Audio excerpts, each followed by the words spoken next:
Bonjour à toutes et à tous et ravi de vous retrouver pour un point de marché en ce mois d'octobre.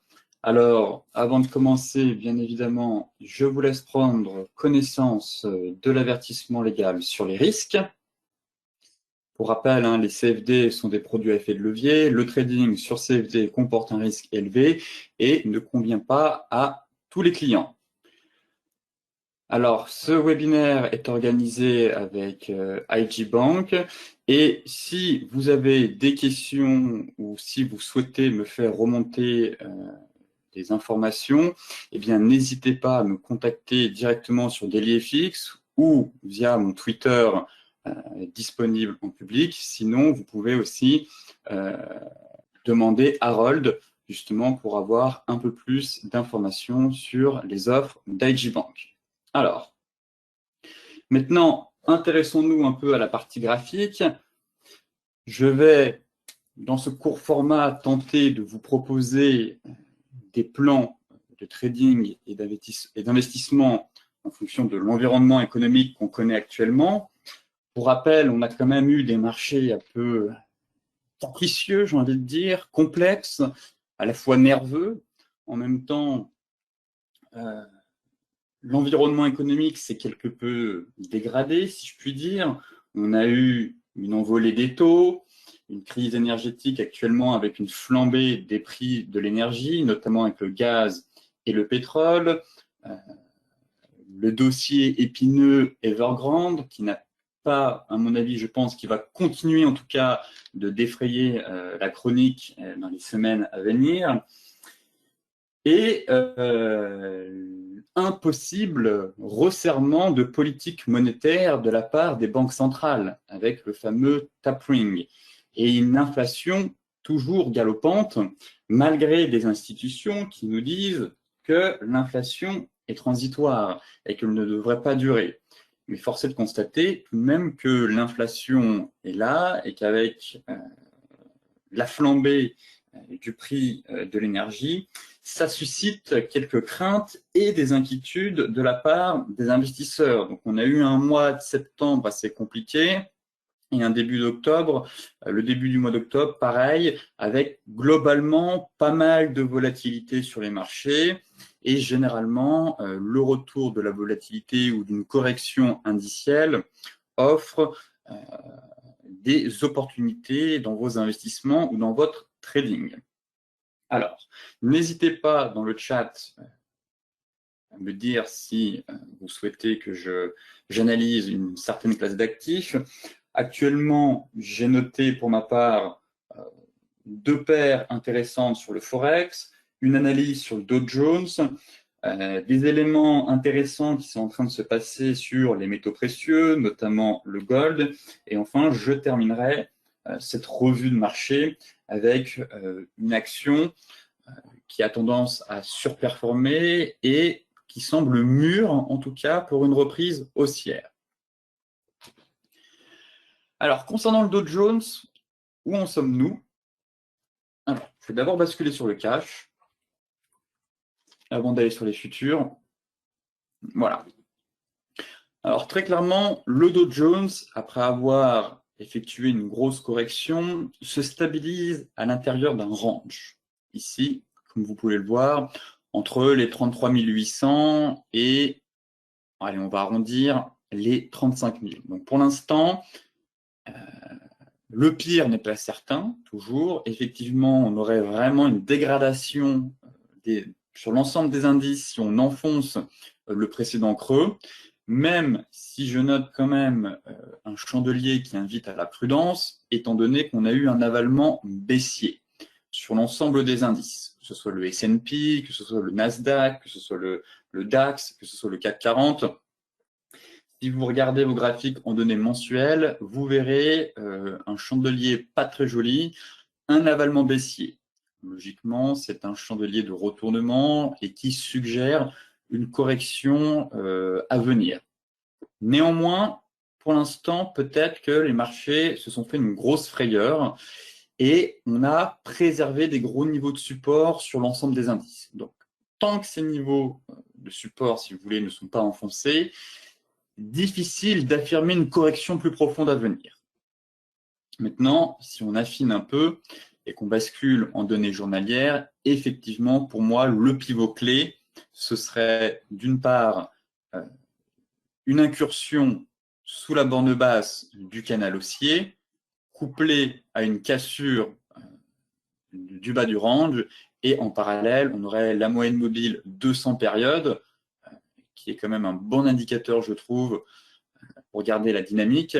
Et en cas d'incursion sous ces trois niveaux, eh bien là, effectivement, une dégringolade un peu plus profonde serait envisageable. Et dans ce cas-là, et uniquement dans ce cas-là, on validerait l'avalement baissier qui a été formé au mois de septembre. À moyen terme, maintenant, on est dans un range. On se stabilise toujours, on est dans une phase vraiment de ping-pong entre les deux bornes et j'estime qu'il faut se positionner uniquement sur ces gros niveaux. Alors, bien évidemment, vous pouvez toujours faire du scalping ou de l'intraday. Pour ma part, je préfère le swing trading et des plans à plus ou moins à moyen long terme, on va dire, globalement sur toutes les classes d'actifs. Et ici, ce range devrait vous offrir en tout cas des opportunités à surveiller des chandelles de retournement sur la borne haute, à la hausse, enfin à la baisse ou à la hausse si on a de nouveau une rotation complète des prix vers la borne basse.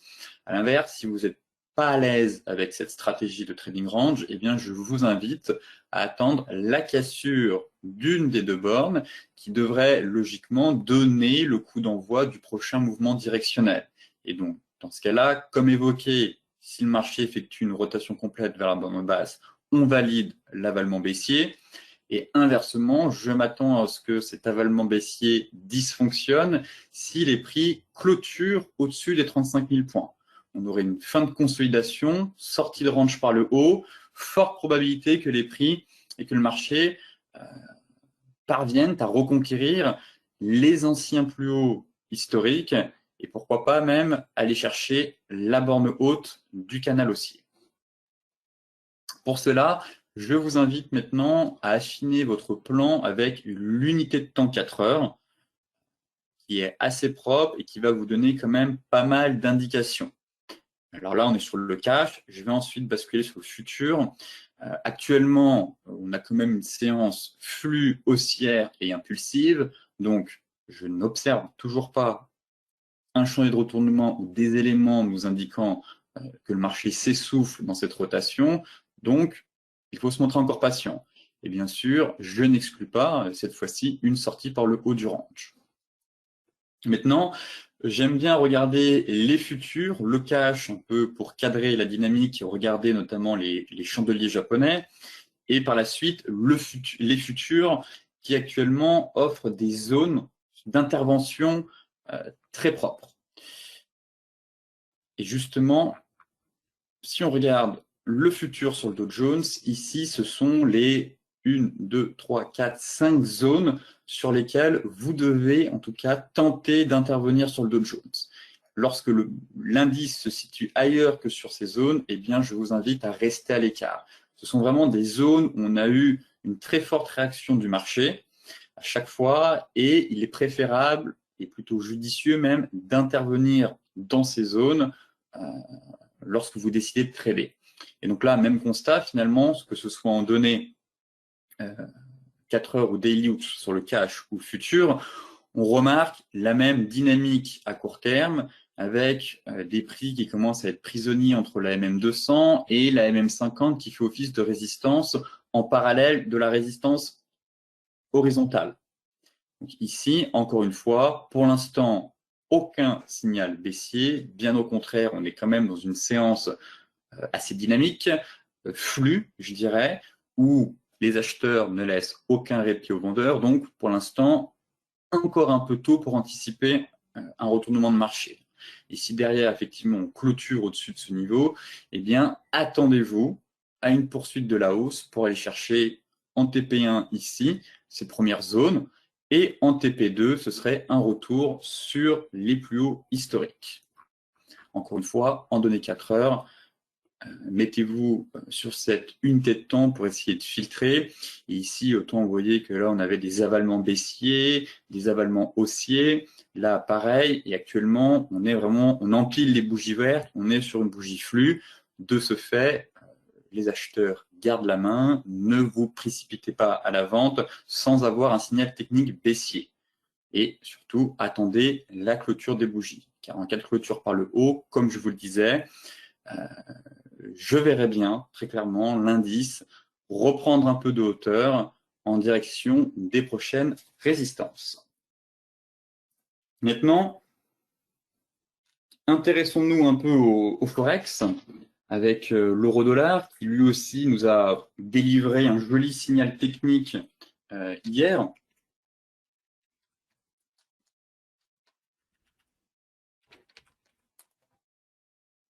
Alors, pour commencer, on va basculer en données hebdomadaires. On constate une nouvelle fois la pertinence de la moyenne mobile 200. On a certes fait un peu d'excès, mais on a surtout une grosse zone de prix, une grosse zone de support juste ici. Voilà. Ici, c'est une zone de support avec pas mal de mèches aux alentours des 1,1510, 1,1530 à peu près, même un peu plus large, mais c'est une zone hebdomadaire. Et donc les prix n'ont pas atterri n'importe où, couplés quasiment avec cette moyenne mobile 200. Et j'évoquais, pour celles et ceux qui me suivent dans le briefing des marchés, une zone pertinente, en tout cas, à travailler à l'achat pour, d'une part, tenter un rebond technique.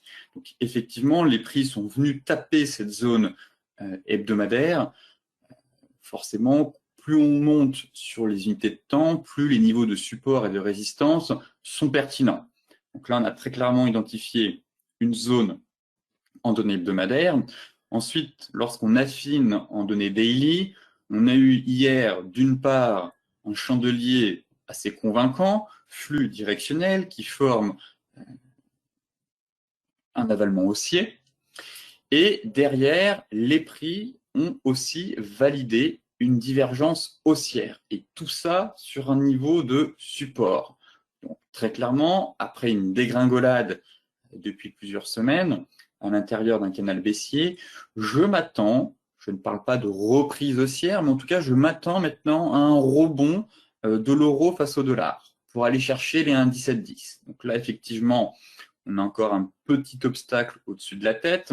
Comme vous pouvez le voir, la fameuse résistance des 1,1620. Mais globalement, des éléments techniques encourageants, une réaction positive sur un niveau de support clé. Derrière, ce sera intéressant de breaker, bien évidemment, cette résistance pour aller chercher 50% de retracement de la dernière vague de baisse. Donc, depuis le 3 septembre, la grosse dégringolade ici, vous voyez que les niveaux de Fibonacci s'alignent plutôt bien avec le niveau des 1,16,2 et des 1,710 avec la moyenne mobile 50 qui est juste ici et qui fait aussi office de résistance. Donc là, très clairement, des niveaux de Fibonacci très pertinents. Une paire qui offre une configuration aussi intéressante de reprise haussière et donc je verrai bien l'euro-dollar reprendre un peu des couleurs pour aller taper, si vous voulez, dans les jours à venir, la borne haute de son canal baissier aux alentours des 1,17, 1,1710. Et bien évidemment, ce plan sera invalidé avec une clôture sous les précédents plus bas. Donc, une clôture sous 1,1510, 1,1515 invaliderait le plan haussier que j'ai actuellement sur l'euro-dollar.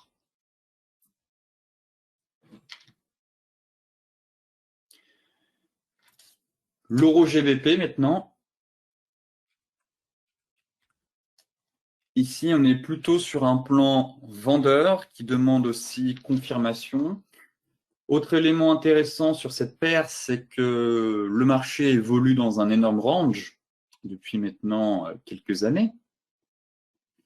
Ici, vous pouvez voir la formation d'un range hebdomadaire et de belles rotations et des oscillations s'effectuent à l'intérieur de ce range, vers la borne basse et vers la borne haute. Donc là, très clairement, on pourrait s'attendre à ce que le marché effectue une rotation complète des prix. Généralement, soit il effectue une rotation complète, soit une rotation partielle. Donc là, on a déjà bien amorcé la rotation complète, seulement on a ce qu'on appelle un support à l'intérieur du range. Et ici, ce que j'aime bien, c'est que le marché semble consolider en tout cas dans un triangle descendant. Donc on se trouve un peu sur le fil du rasoir, on travaille encore un peu ce bon gros niveau de support, mais si ce dernier est amené à céder sous la pression vendeuse, alors on pourrait commencer à s'intéresser à des ventes pour justement aller chercher la borne basse du range dans lequel évolue l'euro GBP. Donc là, pareil,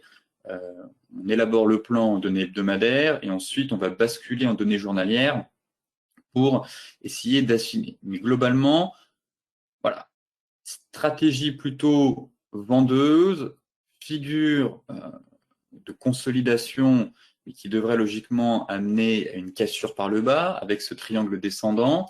Maintenant, il ne faut pas se précipiter et attendre la confirmation et attendre le signal baissier.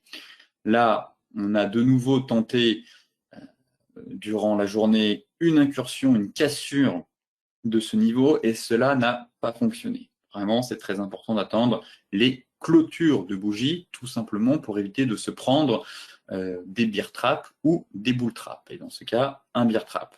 Donc là, un plan que je surveille actuellement sur l'euro GBP, mais qui pourrait éventuellement se déclencher au cours d'ici peut-être la fin de semaine ou au cours de la semaine prochaine. Pour cela, il faudrait qu'on ait une clôture sous les mèches précédentes. Donc là, j'attends vraiment une clôture de bougie pour être certain de ne pas avoir un bear trap sous 0,8455. Voilà le niveau qu'il va falloir surveiller en clôture de bougie pour initier une position à la vente avec un stop loss juste au-dessus, à peu près ici, vers les 0,8534, ce qui offre quand même un ratio plutôt convenable et à la fois excellent, pour ensuite viser la borne basse du seuil psychologique des 0,83. Non, si on affine en données 4 heures, effectivement, le sentiment qu'on est en train d'enfoncer le support, on a quand même une pression baissière, un flux vendeur encore présent, mais bon, ce qui compte, c'est la clôture daily, et pour l'instant, elle est un peu trop juste. On pourrait très bien faire une grosse mèche et clôturer au-dessus de la résistance, au-dessus du support. Donc là, maintenant, il va falloir juste se montrer patient et surveiller si le marché réussit finalement à bien enfoncer ce niveau, à bien le casser, comme ça semble être le cas actuellement, mais j'aimerais bien voilà, une bonne bougie qui casse, une vraie bougie fluide directionnelle pour confirmer vraiment le poids vendeur qui est en train de subir cette paire pour derrière aller chercher le fameux support psychologique des 0,83. Côté Forex, c'est fait. Maintenant, on va s'intéresser au gold. Et hier, on a quand même eu une belle réaction du gold suite aux statistiques concernant l'inflation, l'indice des prix à la consommation. Le marché attendait 5,3, le chiffre est sorti à 5,4. Et finalement, on avait un gold assez léthargique qui ne délivrait pas beaucoup d'informations. Et aujourd'hui, avec la séance d'hier, on a eu un peu de volatilité et une configuration technique assez plaisante. Effectivement, là, on a pareil une belle zone de prix à court terme, du moins à moyen terme quand même, étant donné qu'on est dans j'observe ici un range, un marché qui semblait dans une phase de stabilisation et de consolidation. Donc là, réaction des prix sur support, cassure de la zone de polarité à la hausse. Logiquement, on peut s'attendre à ce que le marché aille chercher de nouveau la borne haute du range à 1830. Maintenant, si on affine en données daily, on observe plusieurs choses. La première, c'est que la bougie d'hier, les acheteurs se sont montrés très présents. On a effectué la fameuse cassure de la zone. Ici, on a la MM200 et on est en train de break la MM200 et en parallèle d'effectuer aussi une sortie par le haut de ce canal baissier. Voilà pourquoi j'estime qu'on a une configuration intéressante et encore un peu trop tôt pour l'affirmer, mais pourquoi pas un redémarrage à moyen long terme du métal jaune pour aller chercher 1830, 1850, voire même 1910. Et pourquoi pas 1960 derrière.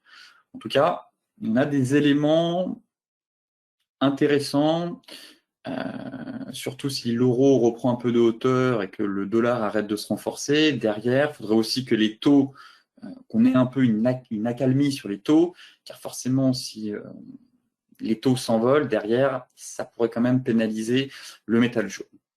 Mais sinon, le sentiment en tout cas que le marché semble mûr à repartir pour aller chercher le prochain niveau de résistance. Donc là, plutôt un scénario haussier avec une invalidation sous les 1750.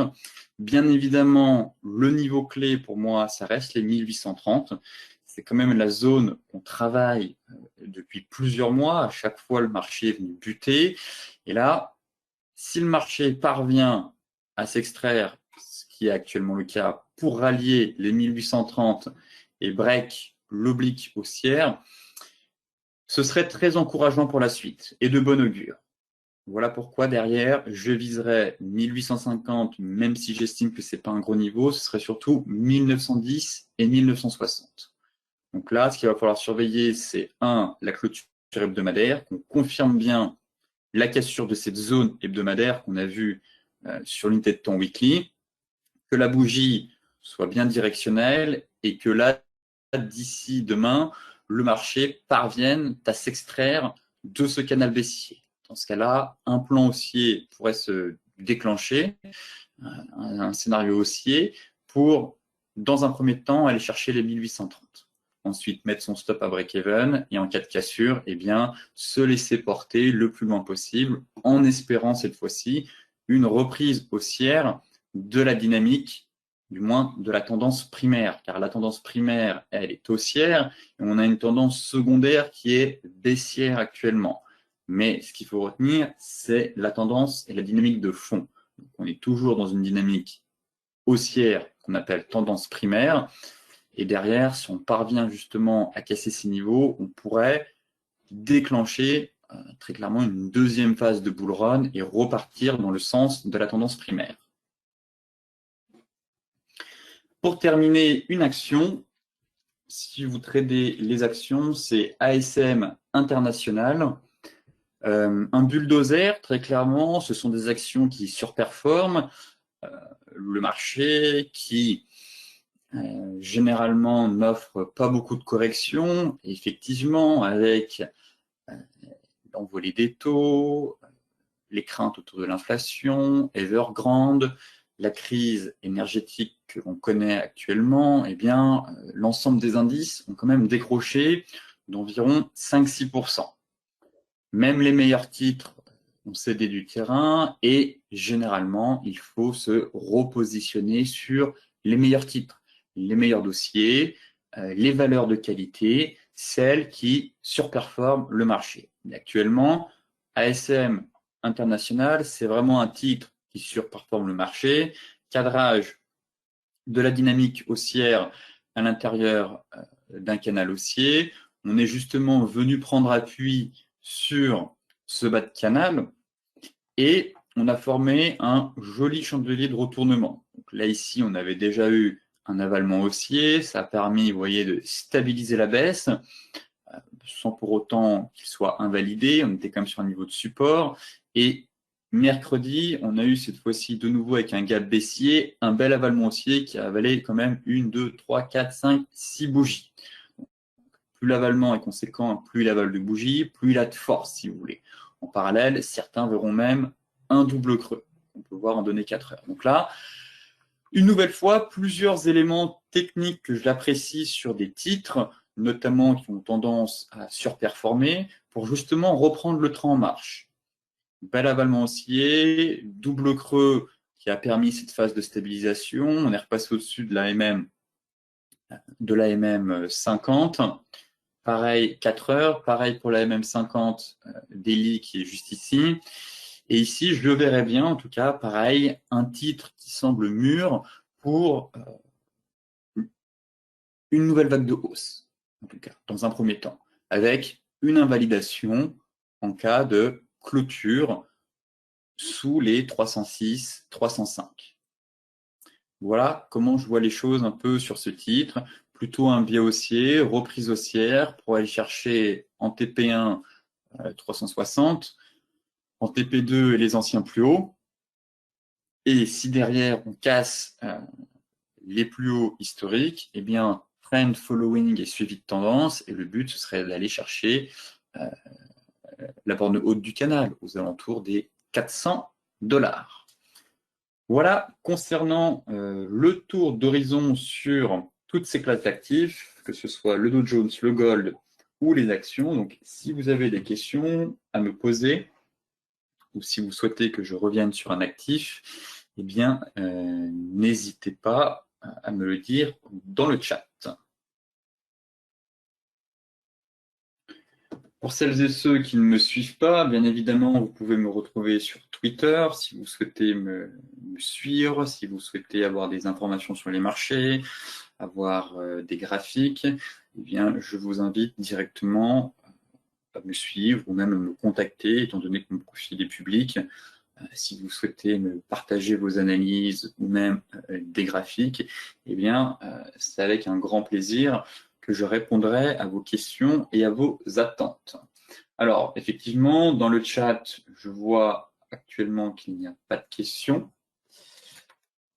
Je vais quand même attendre encore un peu, mais sinon, je vais terminer cette revue de marché et je vous donnerai rendez-vous le mois prochain pour vous proposer encore des actifs où il se passe de l'action.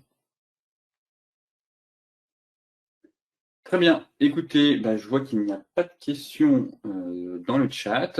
N'hésitez pas quand même à faire un retour en fin de webinaire si vous avez le questionnaire pour justement me donner des idées pour que je puisse avancer dans cette revue de marché, ou peut-être qu'il y a des actifs que je n'ai pas évoqués, que vous aimeriez que j'analyse. Je pense aux crypto-monnaies, je peux penser peut-être plus sur les indices, peut-être plus sur le marché action. Bref, n'hésitez pas à me faire un retour pour que ce contenu justement soit plus intéressant la prochaine fois.